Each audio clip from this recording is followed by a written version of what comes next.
Good morning, Suprabhatam. आज इस video के माध्यम से हम 10वां पाठ जटायोः शौर्यम के विषय में अध्ययन करेंगे। आइए प्रारंभ करते हैं। जैसे कि आज का जो टाइटल है उसके माध्यम से ही हमें पता चल रहा है चैप्टर के बारे में कि जटायु का शौर्यम, शौर्यम अर्थात पराक्रम, कि जटायु का पराक्रम। तो ये जो कथा है ये वाल्मीकि रचित रामायण से ली गई है। जब सीता जी का अपहरण रावण के द्वारा होता है, तो जब रावण सीता जी को लेकर के जाता है, तब बीच में जो है वहां पर जटायु जी मिलते हैं। तो जटायु जी के होते हुए रावण सीता जी को कैसे ले जाए, तो जटायु जी की जितना सामर्थ्य होता है वो जो है रावण से युद्ध करते हैं। और उसका जो उनका जो पराक्रम है, उनकी जो वीरता है, वो इन 10 श्लोकों के माध्यम से इस पाठ में बताई गई है। तो पहला श्लोक हम शुरू करते हैं। सा तदा करुणावाचो विलपन्ति सुदुःखिता वनस्पति गतम गृद्धम ददर्श आयत लोचना।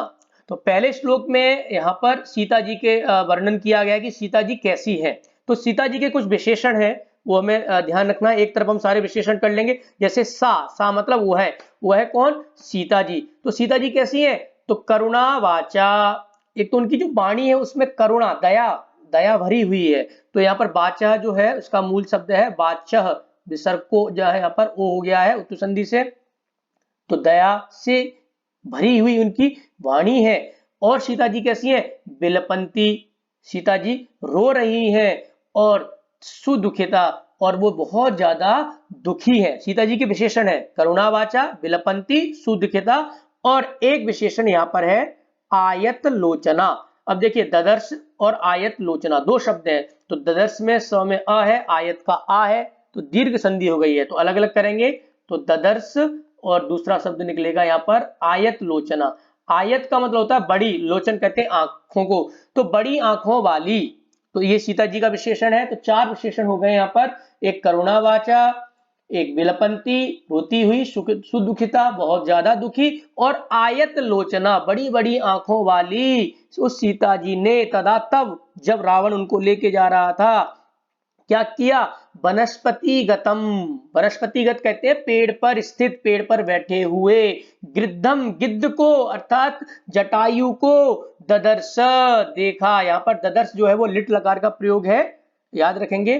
तो यहाँ पर अगर इसमें पूछा जाए कि इस वाक्य में क्रियापद क्या है, तो क्रियापद आएगा ददर्श।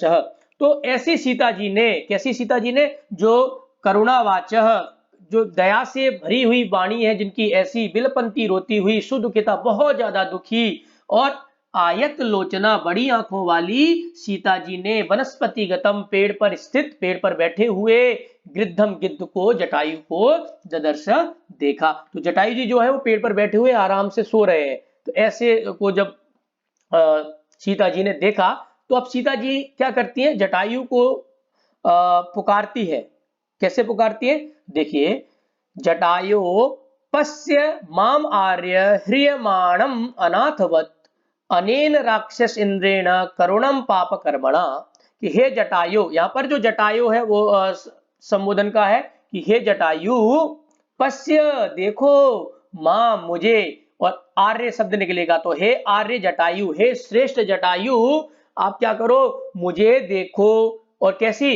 ह्रियमाणम, ह्रियमाणम का मतलब है अपहरण करती हुई मुझको देखो। और मुझ कैसी को? तो बता रहे अनाथवत, मैं कैसी हो गई हूं? बेसहारा हो गई। मेरा कोई भी जो है यहाँ पर मदद करने वाला या रक्षा करने वाला कोई नहीं, मैं एकदम अनाथ हो गई हूं। ऐसी मुझको, और किससे बचाओ? तो कह रहे पाप कर्मणा, पाप कर्म करने वाले, अनेन राक्षस इंद्रेण, ये राक्षसों का जो राजा है, कौन?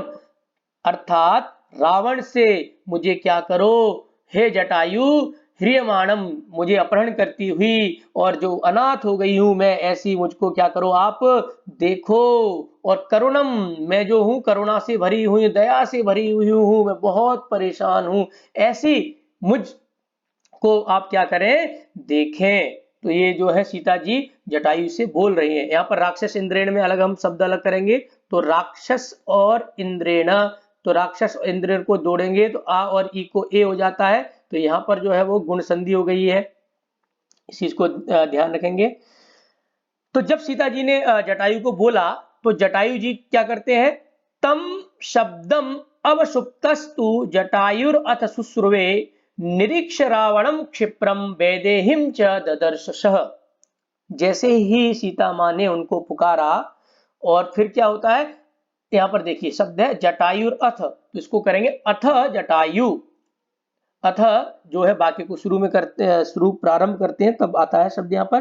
तो जटायु ने क्या किया, तम शब्दम, उस शब्द को, कौन से शब्द को, जो सीता जी ने बोला कि मुझे तुम क्या करो देखो, ये वाली जो बात है, इस शब्द को क्या किया, शुश्रुवे, सुना।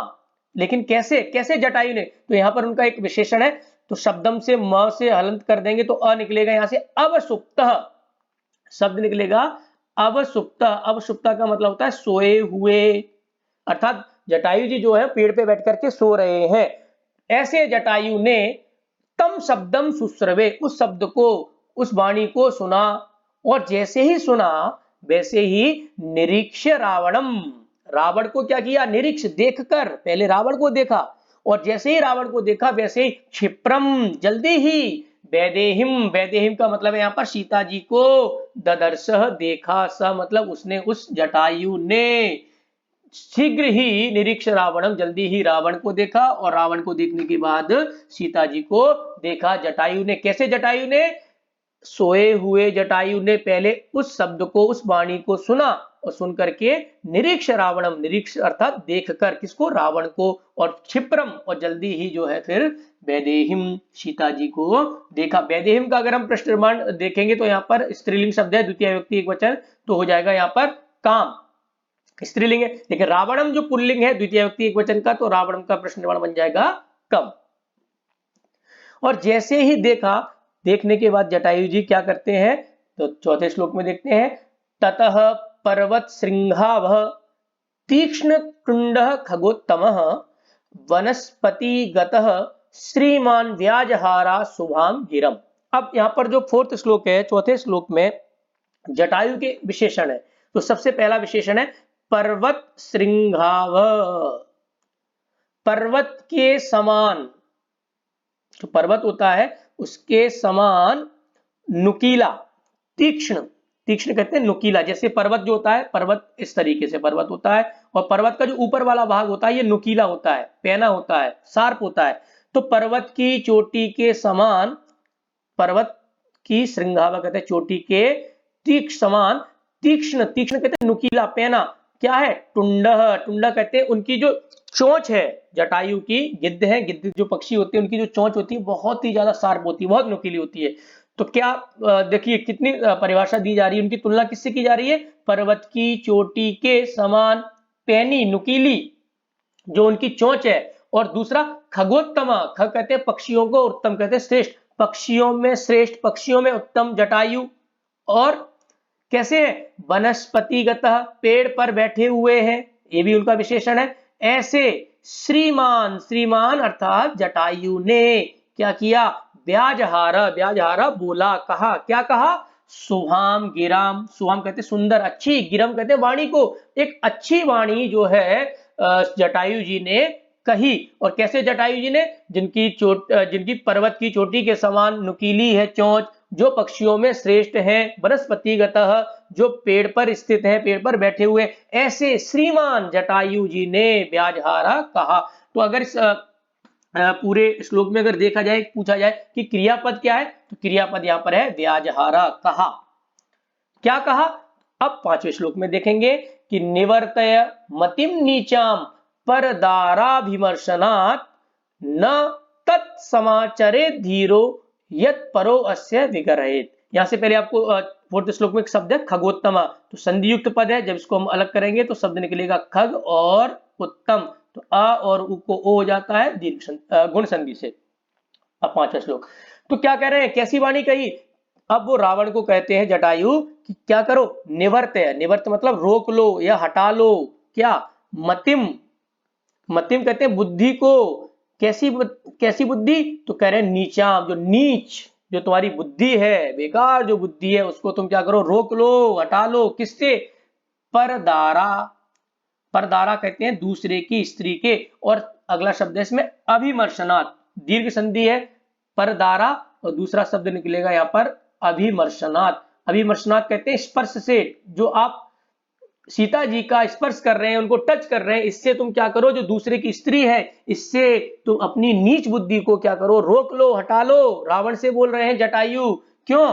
क्योंकि न तत्समाचरेत धीरा। यहाँ पर अगर शब्द अलग करेंगे तो शब्द अलग होगा समाचरेत। समाचरेत में जो ता है, ता को दा हो जाता है संधि से, और धीरह विसर्ग को ओ हो गया है कि धीर धैर्यशाली व्यक्ति को, धैर्यशाली पुरुष को न नहीं तत्समाचरित वैसा नहीं करना चाहिए। कैसा? यत परह अस्य विगरहेत, जिससे परह कहते हैं दूसरा व्यक्ति, अस्य इसकी विगरहेत निंदा करे। अर्थात धैर्यशाली पुरुष व्यक्ति को वो कार्य, वैसा कार्य नहीं करना चाहिए जिस कार्य को करने से दूसरे व्यक्ति उसकी क्या करे, विगरहेत निंदा करें। इसलिए तुम क्या करें, आप जो है दूसरे की स्त्री से इसका जो स्पर्श है उससे अपनी जो नीच बुद्धि है उसको निवर्तय हटा लो या रोक लो, क्योंकि आपको वो काम नहीं करना चाहिए जिससे दूसरे लोग आपकी निंदा करें। इस तरीके से जो है जटायु ने रावण को बोला। जब बोला और बोलने के बाद जब कुछ नहीं होता है, तब जटायु फिर बोलते हैं, क्या बोलते हैं कि वृद्धो अहम त्वं युवा धन्वी सरथ कवची शरी न च अपि आदाय कुशली वैदेहिम में गमिष्यसि। तो यहां पर बता रहे हैं कि जो रावण है वो रावण कैसा है, युवा है, युवावस्था में, धन्वी जो है उसके पास धनुष है, सरथा उसके पास रथ भी है, कवची जो कवच होता है जो हम चेस्ट पे लगाते हैं, वो कवच जो हमें रक्षा करता है वो भी तुम्हारे पास है, और शरीर तुम्हारे पास बाण भी है। लेकिन मैं कैसा हूं, तो कह रहा है अहम वृद्ध, मैं जो हूं बूढ़ा हूं, लेकिन तुम युवा हो, तुम्हारे पास धनुष भी है, तुम्हारे पास रथ भी है, तुम्हारे पास कवच भी है, तुम्हारे पास बाण भी है, फिर भी न नहीं अपि आदाय लेकर, आदाय मतलब लेकर, मेरे होते हुए तुम जो है कुशलता पूर्वक बड़े आराम से वैदेहिम सीता जी को न गमिष्यसि नहीं ले जा सकते हो, मेरे होते हुए कुशलता पूर्वक आराम से तो तुम जो है सीता जी को नहीं ले जा सकते। चाहे तुम युवा हो, चाहे तुम्हारे पास धनुष हो, चाहे तुम्हारे पास रथ हो, कवच हो, बाण हो, फिर भी मेरे होते हुए कुशलता पूर्वक तुम वैदेहिम सीता जी को न गमिष्यसि नहीं ले जा सकते हो। तो वृद्धो अहम को अलग अलग करेंगे तो वृद्ध शब्द अलग हो जाएगा, और अहम तो यहाँ पर विसर्ग का ओ हो गया है और अ को अवग्रह हो गया है। और चाप्य आदाय को शब्दों को अलग करेंगे तो शब्द अलग होंगे, च और अपि। तो च और अपि में अ और अ मिलकर के आ हो गया चा, और अपि में प में ई है, और ई के बाद आदाय का आ है तो ई को यण संधि से, और आ जो है या में मिल जाता है आदाय। तो ये बात जब जटायु जी ने रावण से बोली कि तुम मेरे होते हुए तो कुशलता पूर्वक सीता जी को नहीं ले जा पाओगे, अब जो है उनका फिर युद्ध होता है, और युद्ध में क्या होता है, तस्य तीक्ष्ण नखाभ्याम तु चरणाभ्याम महाबलः चकार बहुधा गात्रे वृणान पतग सत्तमः। तो लास्ट शब्द देखिए, पतग सत्तमा। पतग सत्तमा का मतलब होता है पक्षियों में श्रेष्ठ। तो पक्षियों में श्रेष्ठ कौन है, जटायु। तो पक्षियों में श्रेष्ठ जटायु ने क्या किया, और कैसे जटायु, दूसरा इनका एक विशेषण है महाबला, महाबली बलशाली, पक्षियों में श्रेष्ठ जटायु ने तस्य उसके किसके, रावण के क्या किया, तीक्ष्ण नखाभ्याम, तीक्ष्ण कहते हैं नुकीले पैने, नखाभ्याम नखों से, नाखूनों से, और चरणाभ्याम पैरों से। जटायु ने अपने नुकीले पैने नाखूनों से और चरणाभ्याम पैरों से क्या किया, रावण के, तस्य तस्य अर्थात रावण के गात्रे, गात्रे मतलब शरीर पर, यहां पर गात्रे का मतलब है शरीर पर क्या किया, बहुधा बहुत सारे, व्रणान, व्रणान कहते हैं घाव, और चकारा मतलब कर दिए। किसने, जटायु ने। कैसे जटायु ने, एक तो पतग सत्तमा पक्षियों में श्रेष्ठ जटायु ने, और महाबली जटायु ने तीक्ष्ण नखाभ्याम नुकीले नाखूनों से, और चरणाभ्याम, चरणोभ्याम अर्थात पैरों से जो है, तस्य तस्य अच्छा उसके, उस रावण के गात्रे शरीर पर, बहुधा बहुत सारे व्रणान घावों को चकारा कर दिया। अर्थात इस पूरे श्लोक में अगर पूछा जाए कि क्रियापद क्या है तो यहाँ पर चकार है। ये क्री धातु है, क्री धातु का यहाँ पर लिट लकार का प्रयोग होता है जो हमारे आंखों के सामने नहीं होता है। ऐसा भूतकाल परोक्षे लिट सूत्र से यहाँ पर जो है वो लिट लकार हुआ है। तो जब उन्होंने बहुत सारे घाव कर दिए तो क्या होता है इसके बाद, यहाँ पर तो की आगे यहाँ पर प्रिंट मिस्टेक है तो ता और लगा लीजिए। ततो अस्य शशरम चापम मुक्ता मणि विभूषितम चरणाभ्याम महातेजा भवंज अस्य महत धनु। अब जो जटायु है वो रावण का जो धनुष है, बड़ा बड़ा धनुष है, और कैसा धनुष है उसके बारे में यहाँ पर बताया गया, उसको तोड़ते हैं। तथा अस्य, उसके बाद जटायु ने क्या किया, सशरम, शर का मतलब होता है बाण, चापम धनुष, जो धनुष है बाणों से युक्त है, और कैसा है वो, मुक्ता मणि विभूषितम, मुक्ता मणि मोती से विभूषित सुशोभित है। अर्थात उसका जो धनुष है रावण का वो मोतियों से सजा हुआ है। और ऐसे महत धनु, बहुत बड़े धनुष को क्या किया जटायु ने, चरणाभ्याम, पैरों से, भवंज, भवंज मतलब तोड़ दिया। इसका किसका, रावण का जो धनुष है, जो मोतियों से मणियों से जो सजा हुआ है, ऐसे धनुष को महातेजा, महान तेजस्वी जटायु ने अपने चरणाभ्याम, पैरों से जो है उसको तोड़ दिया। और जैसे ही धनुष तोड़ा, बड़ा धनुष, उस तो क्या हो गया, स मतलब वो है कौन, रावण। भग्न धन्वः, उसका धनुष क्या हो गया, भग्न, टूट गया। और वो कैसा हो गया, विरथ, वो रथ से विमुक्त हो गया, अर्थात अब उसके पास रथ भी नहीं है। और हत अश्वा, हत मतलब मर गए हैं, अश्व कहते हैं घोड़े, अच्छा तो उसके घोड़े भी जो है मर गए। और हत सारथी, सारथी जो रथ को चलाता है वो भी क्या हो गया, हत, उसका भी जो है मृत्यु हो गई। अब उसके पास धनुष भी नहीं है, रथ भी नहीं है, घोड़े भी नहीं है, और अब सारथी भी नहीं है। ऐसा जो रावण है, और कैसा है, कहते हैं क्रोधम मूर्छित, क्रोध में एकदम वो मूर्छित हो गया है, बहुत ज्यादा परेशान हो गया है। ऐसे रावण ने जटायु पर क्या किया, तलेन अभिजगान, आंसू कहते हैं जल्दी ही, तलेन, तलेन जो होती है वो तलवार का जो निचला हिस्सा होता है, जहां से हम तलवार को पकड़ते हैं, उसका जो और नीचे हिस्सा होता है, उससे अभिजगाना, अभिजगान का मतलब होता है प्रहार करना, किस पर, जटायु पर। और आशु कहते हैं बहुत ही जल्दी जो है उसने, रावण ने जटायु पर प्रहार किया। तो यहाँ पर शब्द है तलेन, तलेन मतलब जो तलवार का निचला हिस्सा होता है उससे। अभिजगान, अभिजगान यहाँ पर जो है वो प्रहार करना। और तीनों ही शब्दों में अगर देखा जाए तो दीर्घ संधि है, तलेन में न में आ है और अ, तो दोनों को मिलकर आ हो गया, तो तलेना अभिजगान, और न में अ है और आंसू का आ है, तो दोनों को मिलकर आ हो गया, यहाँ पे अभी दीर्घ संधि हो गई है। और विरथो और हताश्व, यहाँ पर अगर शब्द को अलग करेंगे तो हत प्लस अश्व, और अश्व में भी विसर्ग का ओ हो गया है, तो ये संधि युक्त पद है। तो जैसे ही उन्होंने जो है जटायु पर प्रहार किया, तो जटायु ने भी तुरंत क्या किया, जटायु तम अतिक्रम्य, जटायु ने भी तम अर्थात उन पर, उस पर, किस पे, रावण पर, अतिक्रम्य आक्रमण करके, किससे, टुंडे न, अपनी चोंच से। और किसने, खगाधिप, पक्षियों के राजा जटायु ने, टुंडे न, अपनी चोंच से, अतिक्रम्य आक्रमण करके क्या किया, रावण की बाम बाहुन 10, बाम बाई जो बाहु बुझाए हैं 10, उनको क्या कर दिया, व्यापहार, समाप्त कर दिया, मार दिया, उसको काट दिया। अरिंदिमा, शत्रु की जो, शत्रुओं को नाश करने वाले जटायु ने जो है उनकी जो बाई जो 10 भुजाएं थी उसको जो है काट दिया, उन पर आक्रमण कर दिया। तो इस प्रकार जो है इस पूरे चैप्टर में जो है 10 श्लोकों माध्यम से जटायु के पराक्रम की, शौर्यता के बारे में बताया गया है। आप इसको पढ़ें, इसका एक एक, और इसमें इस चैप्टर को पढ़ते समय कोशिश ये की जाए कि जो जो विशेषण हैं, चाहे वो जटायु के हों चाहे वो रावण के, उनको एक तरफ कर लिया जाएगा तो आपको बहुत ज्यादा आसानी होगी इस चैप्टर से।